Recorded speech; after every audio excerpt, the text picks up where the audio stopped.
Hello and welcome to another What's Inside. Today we're looking at Your America.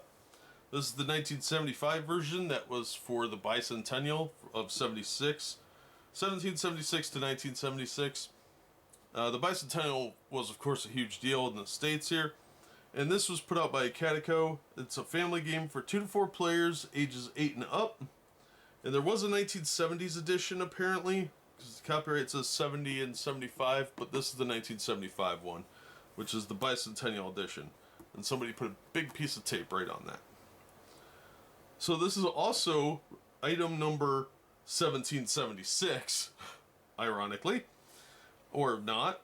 And as you can see, it's a theme about America.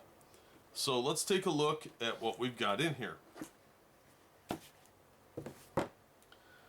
Okay, so here's our rule book. You absolutely need the rule book to play this game, because this rule book has all the trivia questions in it and the answers. So you absolutely need this. Now, also inside we've got our board, peg pieces. We've also got movement tokens in here. I am missing one of them. The others are here.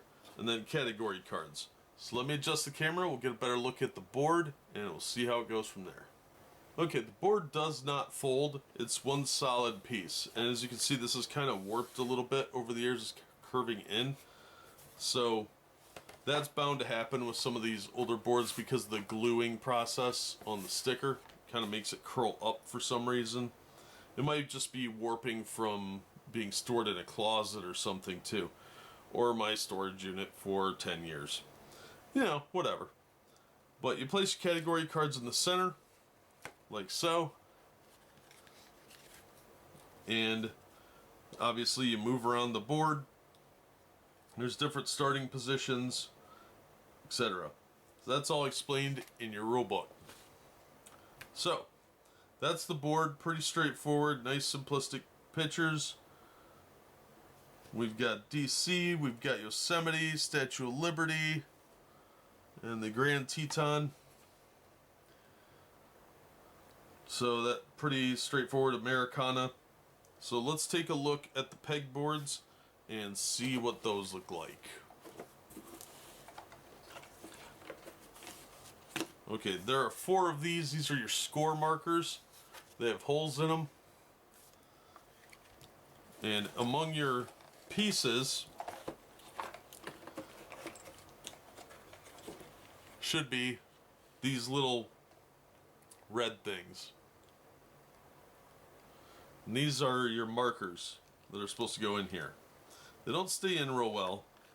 It's kind of a poor design. I think it kind of assumes you're going to hold this for some reason, because if you set it down it falls out. That's kind of garbage, but the plastic is held up pretty well. Now your pieces, I'm missing one of. They're kind of odd looking. It's hard to see from where I'm at. Oh, there's only one die, by the way. It's this, oops, red die with gold colored pips. So these pieces are actually kind of unique looking. So they'll be kind of difficult to replace if you lose one. I believe I'm missing the yellow one. But they've got kind of a unique look to them. So finding these specific ones might prove challenging if you need to replace one, like I need to. Excuse me. But they are pretty decent plastic. They've held up this long. It looks like cheap plastic. If you step on it, it probably will break. It's not vinyl. It's older 60s, 70s type plastic. But it's held up pretty remarkably well. Alright, so let's put these away. And as you can see, there's 50 points you have to get for 50 states. And we'll take a look at the category cards real quick. Okay, so the cards are actually pretty thick cardstock. They've held up actually remarkably well considering they're just cardboard. One side's not really treated, the other side has an image. So we've got category number 1, people, places, and things. Category number 2, presidents of the United States. Category number 3, states of the Union. Number 4, inventors and authors. Number 5, government. Number 6, the United States at war. And number 7, famous Americans. Now, these seem like pretty innocuous things, but the questions are shockingly difficult. Like, give me the exact date somebody was born.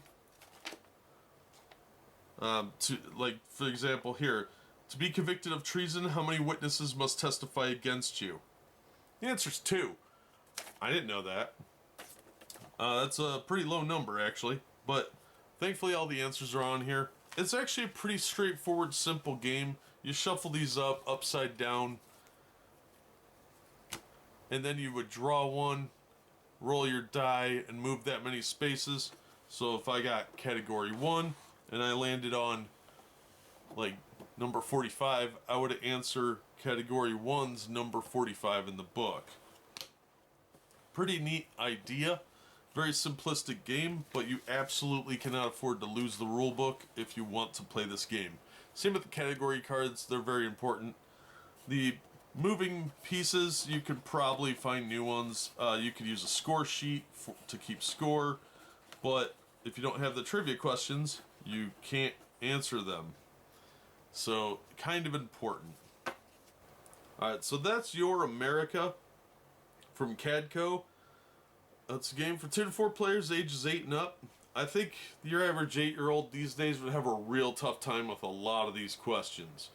This is probably going to be for adults and history nerds.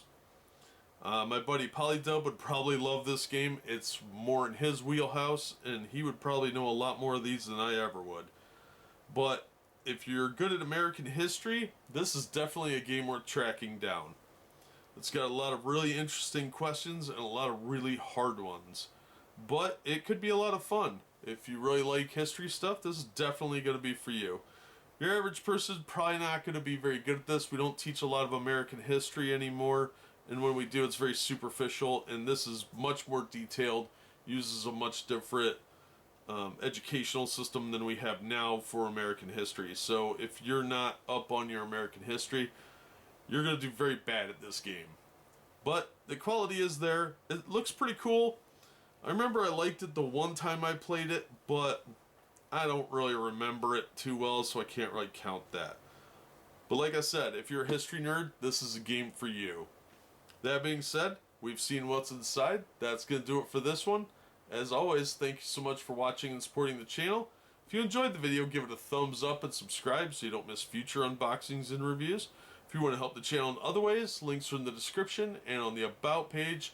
My Streamlabs is always open. Any donation in any case is appreciated. And as always, we hope to see you on the next one.